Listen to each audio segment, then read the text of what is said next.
Boa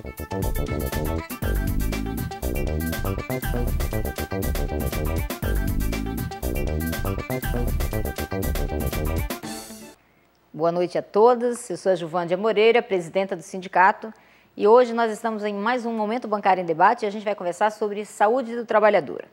E a gente tem aqui dois convidados especiais para falar da saúde do trabalhador. Um é o secretário de Saúde aqui do sindicato, Valcir. Boa noite, Valcir, obrigado pela presença. Boa noite. E o outro é o doutor Antônio Rebouças, que é advogado especializado em saúde do trabalhador e também assessor sindical aqui dos bancários de São Paulo. Boa noite, doutor Rebouças, muito obrigado pela presença. Nós também contaríamos hoje com a presença da doutora Renata Paparelli, que é psicóloga da PUC, é coordenadora do Grupo de Acolhimento em Desgaste Mental no Trabalho Bancário, que é um grupo que a gente faz aqui no sindicato, mas que, infelizmente, por um problema de saúde na família dela, não pôde comparecer. Numa outra oportunidade, a gente contará com a presença dela. Bom, nós vamos conversar um pouco sobre a saúde do trabalhador, em especial a saúde dos bancários e das bancárias. No dia 28 de abril, foi o Dia Mundial em Memória às Vítimas de Acidentes de Trabalho. Olha, tem um dia mundial para discutir as vítimas, para discutir os problemas que acometem os trabalhadores e que levam à morte, né? Que levam inclusive à morte, né, Valcir?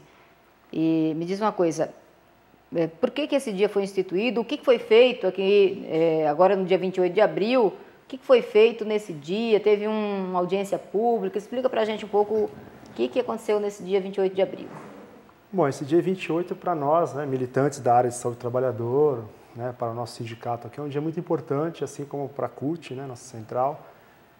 E é um dia em que a gente faz uma lembrança daqueles trabalhadores que perderam suas vidas por conta das condições de trabalho e também daqueles trabalhadores que perderam a sua saúde. Então, neste ano, nesse dia 28 de abril, nós tivemos uma audiência pública lá em Brasília, aconteceu na Câmara dos Deputados, foi uma audiência chamada pela Comissão de Trabalho e por intermédio do deputado Vicentinho, que é daqui do PT de São Paulo. E a pauta dessa audiência foi a questão da humanização das perícias médicas do INSS. Então, a CUT e as demais centrais sindicais, o nosso sindicato, outros sindicatos também, nós estabelecemos que discutir a questão do INSS, da Previdência Social, em particular a questão das perícias médicas. Então, por quê? Porque é um problema, os bancários, né, a nossa categoria é muito afetada por essas questões da perícia médica. E quando a gente fala em humanização das perícias médicas, por exemplo, a gente quer dizer o seguinte: primeiro, que é importante o perito do INSS considerar os laudos, o atestado do médico assistente do trabalhador, coisa que pelos próprios bancários, né, eles colocam que isso não é feito hoje. Certo. Outra questão também, por exemplo, é que o perito assine o laudo pericial, porque nós entendemos, e o próprio Conselho de Medicina diz que uma perícia médica, por exemplo, é um ato médico. E um ato médico precisa ser assinado. E é exatamente para isso que ele é contratado. Ele é um perito, ele entende exatamente do assunto, então ele tem que assinar. Não é a instituição INSS assinar a perícia. E outra questão fundamental aí para nós, para os trabalhadores, para os segurados, é fundamentar a decisão. Seja ela concedendo o benefício, seja ela negando, principalmente quando se nega o benefício. A grande reclamação, e a gente constata isso no dia a dia, aqui no atendimento, aqui no sindicato, é que o perito ele não fundamenta por que ele negou o benefício. Ele coloca lá, benefício negado de acordo com o artigo da lei, número tal, mas ele não fundamenta. E aí o segurado, seja ele bancário ou outro trabalhador, ele não tem como procurar os seus direitos. Deixa eu só falar um dado aqui que eu achei alarmante e importante. No Brasil, em 2009, que é o último dado mais recente, foram registrados 723 mil acidentes de trabalho e, dentre estes, 2.500 casos, né, terminaram em mortes. Então, assim, a gente está falando de um caso de um assunto muito importante e grave, porque 2.500 pessoas morreram. Isso significa 7 falecimentos por dia, considerado uma jornada de 8 horas diárias. Que equivale aí a uma morte, que equivale uma morte a cada 3 horas e meia. Então, a cada 3 horas e meia tem um trabalhador se acidentando no trabalho e morrendo. Isso é muito grave, né? O doutor Rebouças, que o Valci estava falando aqui de questões que são direitos, que a gente reivindica, isso está na lei, o perito tem que assinar a perícia, tem que fundamentar, as pessoas têm direito a saber por que ela está sendo negada aquele benefício, o que na legislação, o que a legislação diz a esse respeito? A legislação deu um poder muito grande ao perito, porque ele faz a avaliação e ele mesmo julga. Isso não ocorre nem com o próprio juiz. O Poder Judiciário, quando decide uma questão, ele precisa fundamentar. E o juiz assume a responsabilidade assinando. Agora, no caso da perícia, ele não se identifica muitas vezes, não assina, ou seja, foge àquela responsabilidade, de certa forma, e, pior de tudo, não diz por que concedeu ou deixou de conceder o benefício. Então, isso impede um recurso, por exemplo, a junta de recursos. Como é que você argumenta, né, se você não sabe qual que é Exatamente. A justificativa, né, da técnica dele, né? Exatamente. Contrário a princípios jurídicos, não há nenhuma legislação específica, no caso, para disciplinar o assunto, mas é uma questão elementar de direito, né? A pessoa tem que ser informada, até pela transparência dos atos administrativos, do que se decidiu e por que foi assim. Então, a gente vê, é comum chegar bancário aqui no sindicato que sofreu um acidente de trabalho, uma lesão por esforço repetitivo, uma depressão ocasionada lá por ritmo de trabalho, ambiente de trabalho, né, estressante, e ele vai ao INSS, fica afastado, vai ao INSS e tem caracterizado como doença comum e não como acidente de trabalho. Qual é a diferença? Que direitos ele deixa de... que direitos ele perde quando ele é caracterizado como doença comum em vez de acidente de trabalho? Há o auxílio-doença comum e o auxílio-doença por acidente do trabalho. No caso do auxílio-doença ser considerado comum, ou seja, sem ligação com o trabalho, ele tem grandes perdas, porque ele não tem direito ao recolhimento do fundo de garantia durante o período de afastamento. Após a cessação do benefício, se for considerado como acidente do trabalho, ele teria uma estabilidade de no mínimo 12 meses no emprego e também se caracterizaria um fato como sendo ligado ao trabalho. Eventualmente, ele poderia exercer direitos trabalhistas se caracterizar que a empresa foi responsável pela doença, ou seja, ele teria direito a uma indenização por danos materiais e morais. Então, o prejuízo é enorme nesse particular. Eu acho que, inclusive, coletivamente, a gente tem um prejuízo também, porque quando você deixa de caracterizar como acidente de trabalho, além do trabalhador perder individualmente seus direitos, a organização, né, dos trabalhadores perdem porque deixa de saber que problemas que aquele trabalho que problemas de saúde estão sendo ocasionados naquele ambiente de trabalho, naquela empresa, e inclusive deixa de pensar numa solução, negociar uma solução que acabe com esses acidentes, né?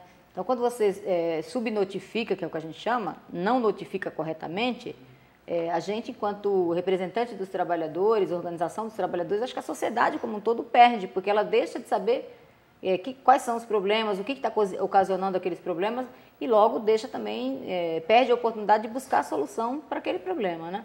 Acho que isso também é um ponto. O mais incrível é que se prejudica a própria Previdência Social na sua atuação pública e economicamente também, porque cada doença caracterizada como sendo do trabalho faz com que a contribuição por parte da empresa seja elevada.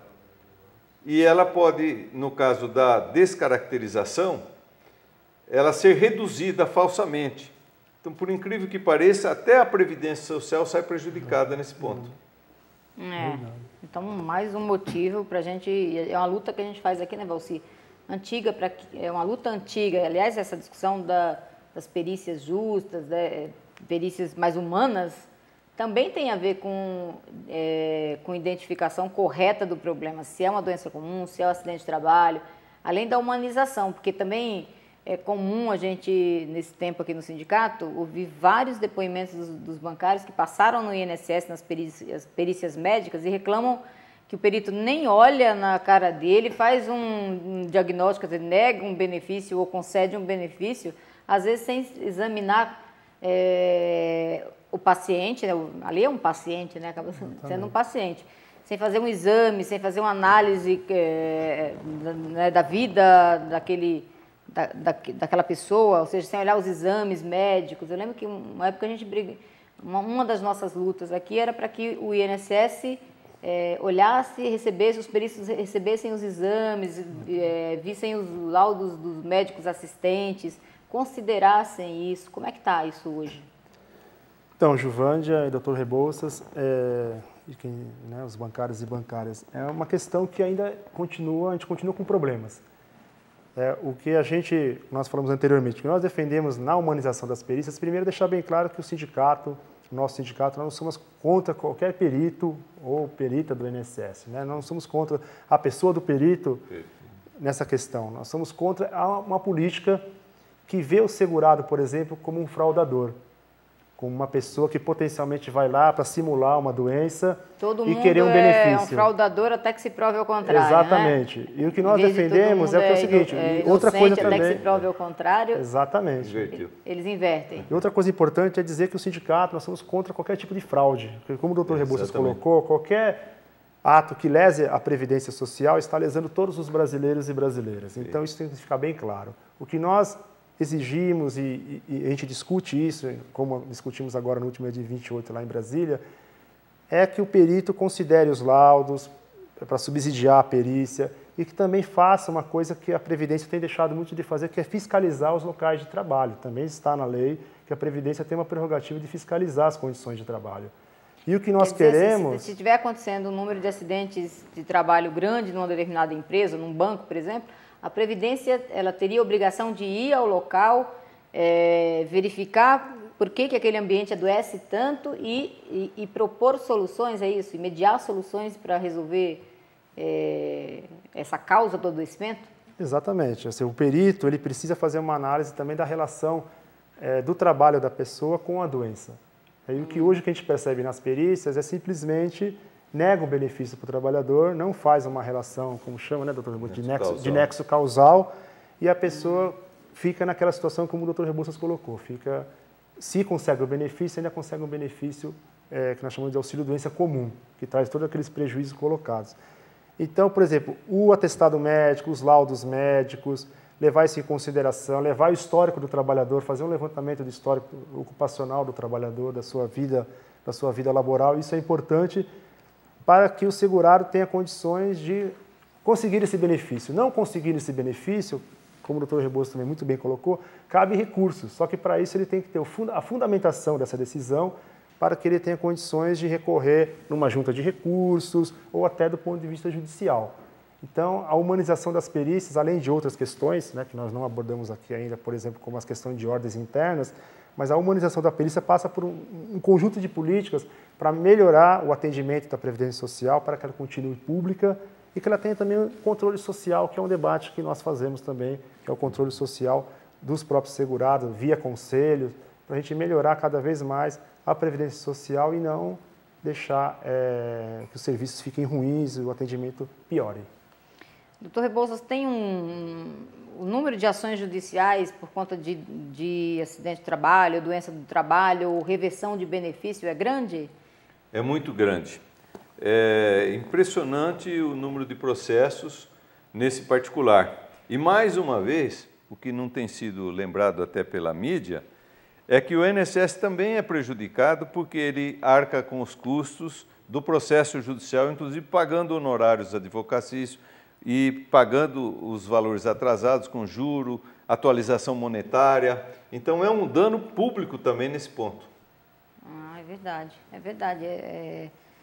Não tinha pensado nesse ponto de vista, do custo que o INSS tem para corrigir essa situação. Um custo com o processo, porque ele vai ter que acompanhar o processo durante todo o tempo.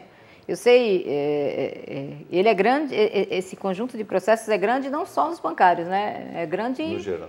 No geral, em várias categorias. Exatamente.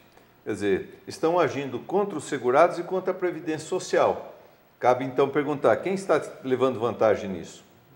E quem vai ser responsabilizado por tudo isso? Que é um dano a toda a coletividade, a toda a nossa sociedade. É verdade. No caso dos bancários, a gente sabe que é grande o número de processos. Mas o doutor Rebouças está falando que é grande no geral, em todas as categorias. Isso quer dizer que é um comportamento mesmo no INSS, e é um comportamento meio que, como você estava falando, de partir do princípio que todo mundo vai querendo fraudar o INSS, ou seja, inventando uma doença, né? E aí é que se avalia se a pessoa tem ou não um problema, e não partir do princípio da boa-fé.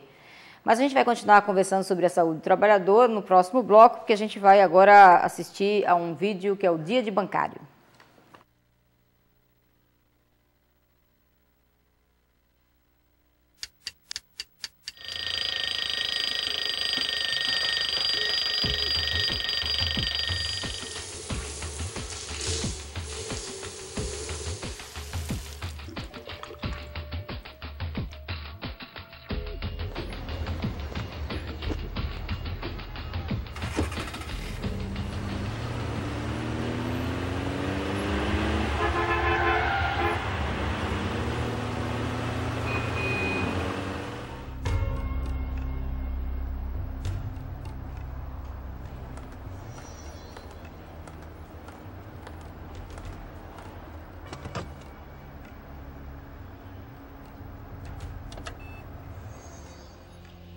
Reunião agora. Você está longe de bater sua meta na venda de cartões de crédito. Está devendo também seguros e planos de previdência. Qual o seu problema?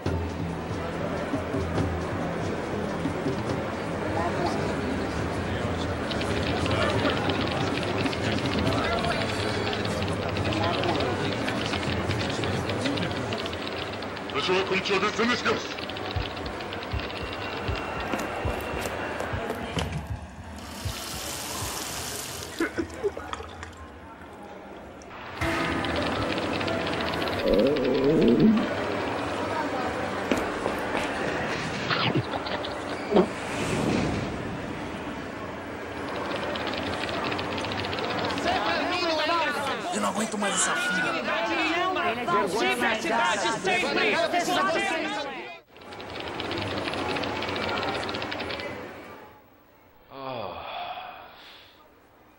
Vamos para a reunião? Seu perfil não serve para esta agência. Sua incompetência está atrapalhando nossa colocação no ranking.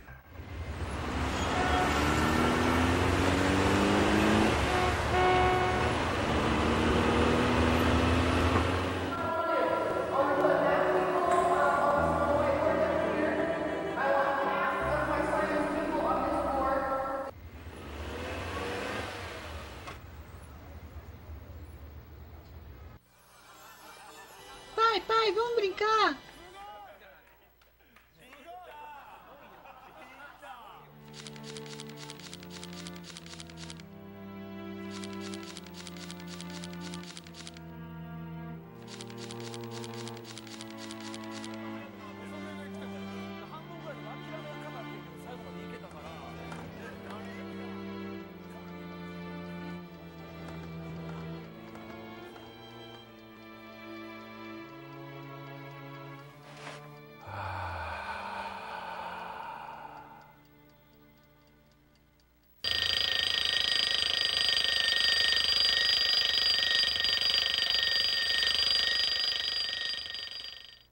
Aqui no Momento Bancário em Debate, falando sobre saúde, e a gente estava lembrando que aqui no Brasil, em 2009, que é o dado mais recente, aconteceram 723 mil acidentes de trabalho, né? Pessoas que sofreram algum acidente no local do trabalho, por conta do trabalho, executando o trabalho. E que desses casos resultaram aí 2.500 mortes.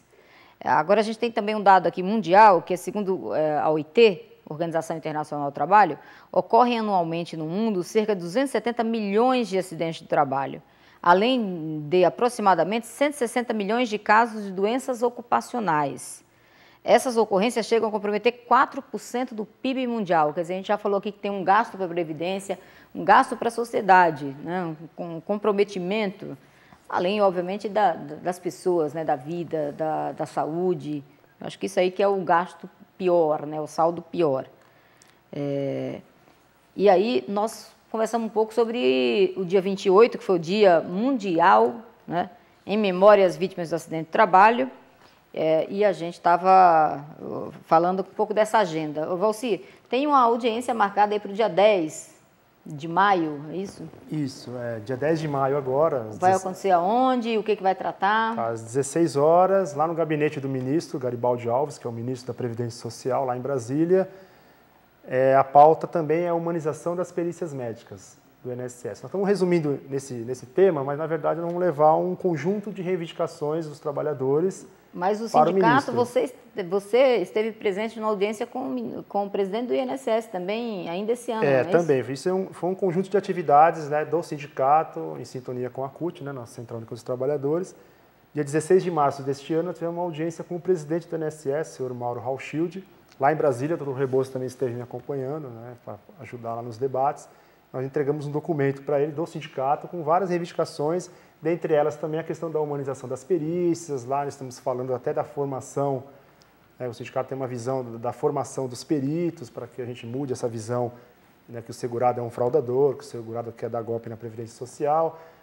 Lá falamos também das altas programadas, e de lá para cá, né, nessa mobilização do dia 28 de abril, que é o Dia Mundial em Memória das Vítimas de Acidente de Trabalho, em audiência pública também lá na Câmara dos Deputados, no dia 28, essa audiência do dia 10, então é um conjunto de atividades, né? E o Sindicato dos Bancários está sempre presente, discutindo, impulsionando essas discussões, porque o nosso objetivo, primeiro, com relação aos bancos, é buscar um ambiente de trabalho saudável. O bancário não quer trabalhar para adoecer, não é, doutor Rebouças? O bancário quer trabalhar para poder pagar suas contas, ter lazer, ter uma vida tranquila e que o trabalho seja uma fonte de satisfação e de realização pessoal. Com relação à INSS, mais uma vez, não somos contra os peritos, e sim nós queremos melhorar a política de atendimento aos segurados. Então, por isso, esse conjunto de atividades, isso também tem sido pauta das nossas campanhas salariais, essa questão da discussão de saúde do trabalhador bancário, porque é o que nós falamos nos debates públicos, nos nossos materiais internos, na folha bancária, no site do sindicato. Os bancários também são vítimas dessa lógica, continuam adoecendo por LER, como você, Giovândia, colocou logo no começo. Tem a questão do adoecimento mental, que os bancários estão adoecendo muito, depressão, síndrome do pânico. E tem o assédio moral é um grande responsável por o estresse, depressão, né? Como um fator de risco no ambiente de trabalho. E tem a questão do estresse pós-traumático, que a gente tem discutido bastante também, que é a ocorrência de assaltos, que é uma questão específica de sequestro da categoria bancária. Perfeito. Né, que isso tem causado muitas sequelas. Então, é um conjunto de políticas porque a gente defende isso. Um ambiente de trabalho saudável, o INSS também fazendo a sua parte, e importante os empregadores, no caso nossos banqueiros, também fazendo a sua parte, melhorando as condições de trabalho. Eu vi que o TST ele lançou um Programa Nacional de Prevenção de Acidentes do Trabalho. Quer dizer, essa quantidade de ações judiciais que tem, certamente está acendendo uma luzinha vermelha lá no TST, porque o TST está dizendo que esse programa tem como principal objetivo reverter o crescimento do número de acidentes de trabalho ocorridos nos últimos anos no Brasil. Eu não diria que é nos últimos anos, eu diria que nos últimos anos talvez ele tenha uma notificação maior, porque acidente de trabalho a gente vê, por exemplo, na categoria bancária há muitos anos. Muitos anos, é verdade. E talvez, se tem crescido o número de acidentes, talvez tenha crescido a notificação. Você acha que isso procede, doutor Rebouças, Valcir? Bom, o que nós temos, entre outras coisas, é o subregistro. Há muita falta de notificação das doenças. Então, são números oficiais, já por si impressionantes, graves, mas que não representam totalmente a realidade. É interessante lembrar que, há uns 15 anos, mais ou menos, um estudioso da Fundacentro, que é pertencente ao Ministério do Trabalho e que investiga as causas de acidentes e doenças, esse técnico, o Garcia, fez um estudo sobre casos de morte e como há um subregistro até dos casos de morte, que são os mais difíceis de esconder, mesmo assim há subregistro. E isso causa danos. É verdade que o INSS ultimamente está se movimentando para entrar com as chamadas ações regressivas, ou seja, pedir a indenização, o reembolso do que gastou por parte dessas empresas que negligenciam. Então, Só que tem que agir... por exemplo, o trabalhador sofre um acidente de trabalho, ele vai no INSS, o INSS registra como acidente de trabalho, ele paga o afastamento, ele fica afastado por um determinado tempo, que o médico, que o perito determinar, e o INSS tem que cobrar isso do empregador que adoeceu. É isso que é ação regressiva? Quando se caracteriza a culpa do empregador. Ah. E consta que eles já estão pleiteando reembolsos na casa de 400, 500 milhões só nas primeiras iniciativas. Então, é uma situação significativa nesse particular. Agora, eles deviam se preocupar mais com a prevenção. Não interessa a ninguém o adoecimento. Exatamente. Porque isso também não era só a Previdência, não era o SUS. Ou seja, o prejuízo é muito grande, é brutal. Então é o que a gente diz, né? A saúde é fundamental. A gente não quer que o trabalhador receba uma indenização, não quer que ele receba uma indenização. Na verdade, nós não queremos que ele adoeça, né? E o que a gente tem que fazer, que iniciativas têm que ser feitas, tanto pelo poder público quanto pelas empresas, acompanhadas pelos representantes dos trabalhadores, para que melhorar o ambiente de trabalho, acho que tudo isso tem que ser feito, né?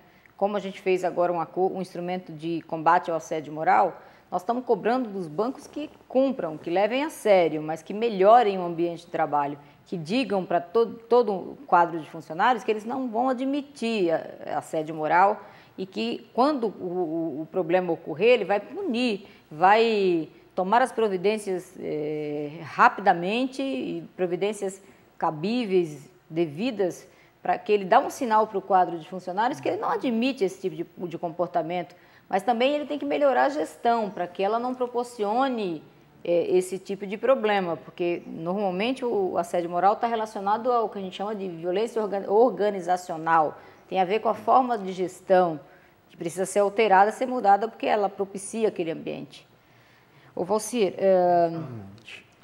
tem uma situação que a gente discutiu, e doutor Rebouças, na mesa de negociação ano passado, que tem acontecido recentemente, eu diria nos últimos anos, a gente tem percebido isso na nossa categoria aqui com os trabalhadores, que a pessoa estava afastada por acidente de trabalho, né, ou até por doença comum mesmo, mas nesse caso, em acidente de trabalho. Estava afastado e o INSS deu alta, ela passou na perícia, o INSS deu alta.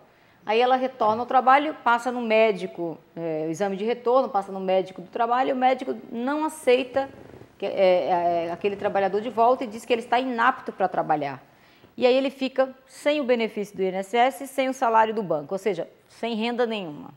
Isso é uma situação que tem ocorrido e, no nosso ponto de vista, totalmente equivocado, e a gente defendeu na mesa de negociação que o banco continuasse pagando o salário até que resolvesse no INSS ou num processo judicial ou num processo administrativo, que se resolvesse se o INSS ia manter a alta e pagar o salário, o benefício, né, atrasado, e aí o trabalhador devolvia para o banco, e os bancos se recusaram a fazer esse tipo de negociação. A gente continua com o problema e está tentando resolver.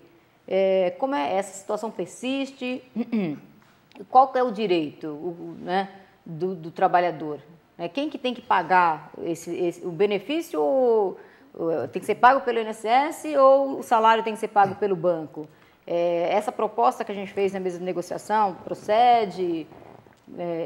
Fala o Valcir, depois o doutor Rebouças pode comentar também o caso. Então, Juvândia, esse é um dos maiores problemas da categoria bancária, né, e acreditamos também de outros trabalhadores.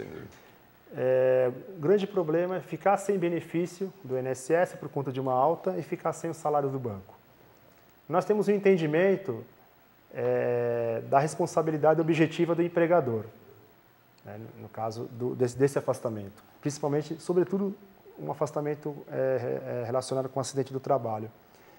Nós entendemos que a negociação é pertinente, nós temos que ter condições de resolver isso em mesa de negociação, via acordo coletivo de trabalho, porque é uma situação que nós até chamamos de uma situação clássica. O trabalhador fica sem o benefício do INSS, sem o salário do banco, ele fica sem renda. E aí aqui no sindicato, mesmo neste ano de 2011, os bancários continuam vivenciando esse problema. E tem casos também que o bancário nem faz o exame de retorno. Ele tenta marcar o exame de retorno, o banco não marca o exame de retorno, aí ele fica até numa situação que o doutor Rebouças pode até aprofundar melhor, do ponto de vista do ordenamento político, né, como falam os advogados, político não, o ordenamento jurídico do nosso país, ele fica sem respaldo nenhum, porque ele não pode voltar a trabalhar, ele não reativa o seu contrato de trabalho, mas ele também não está na estrutura do INSS recebendo benefício, não fez exame de retorno, então é uma situação totalmente ruim para o trabalhador. Nós acreditamos que é importante o banco fazer, né, via acordo coletivo de trabalho, a manutenção desse pagamento, com um compromisso lá na frente, se acertar com o INSS, até tem previsão no nosso acordo coletivo de fazer a devolução desse adiantamento, porque ele fica sem direito a qualquer tipo de subsistência.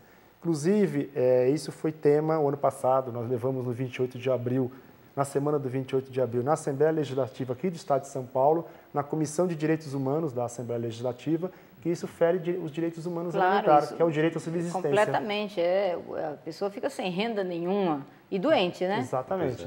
Normalmente doente, fragilizado e sem condição financeira para subsistir. Se não fosse a família... Exatamente. E tem gente que não tem renda na família, às vezes é arrimo de família.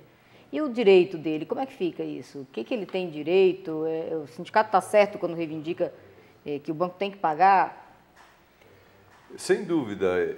Até há uma decisão do Tribunal Regional do Trabalho da Terceira Região dizendo que se o INSS negou o benefício ou concedeu a alta e retornando ao trabalho, o médico do trabalho do empregador diz que ele não tem condição, se o empregador não tomar todas as providências, inclusive judiciais, para se restabelecer o benefício, ele tem que pagar salários, porque está vigente o contrato de trabalho. E, inclusive, nós temos assistido com muita preocupação o fato de as famílias se desestruturarem, não é apenas o bancário ou a bancária, envolve a família toda. Então, é um prejuízo social muito sério.